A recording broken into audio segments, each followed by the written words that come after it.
What's going on, YouTube? Coming back at you with another video.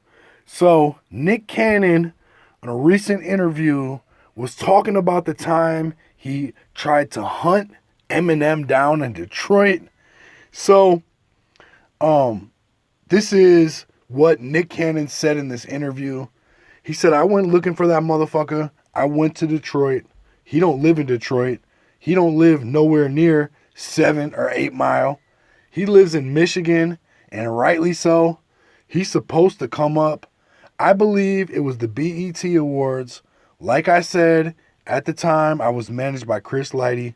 Musically at the time, so was Mariah. Chris was managing 50, and he was talking to Paul Rosenberg all the time. This is a decade ago. He says, everybody knew how serious I was. I was there to defend my wife.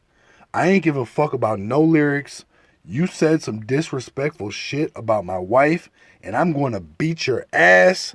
That was my mentality in 2009, whatever year that was.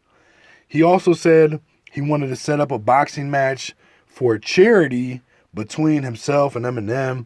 He said, I was at a fight one time. I boxed and stuff. He was like, yo, he ready for you. I was like, set it up, E. All money goes to charity. You know I'll do this. That's all I wanted. Real talk, I wanted to match whatever energy he's on. I know I ain't gonna out-rap the motherfucker, but I was like, yo, if you got a problem with me and my wife talking that shit, you got to be able to deal with the consequences that come with your mouth. Simple as that. So Nick Cannon and Eminem almost, it looks like, had a charity boxing match. I'm not sure exactly why that never happened. I think now that shit would be as dope as ever. Get Nick Cannon, get Eminem in the ring. Let's see what happens. I want to see somebody get their ass beat. That's just what it is. Let me know who you think would win between Eminem and Nick Cannon in a boxing match. Leave some feedback. Hit the like, subscribe, share. I definitely appreciate you watching. Make sure you ring the notification bell too. Peace.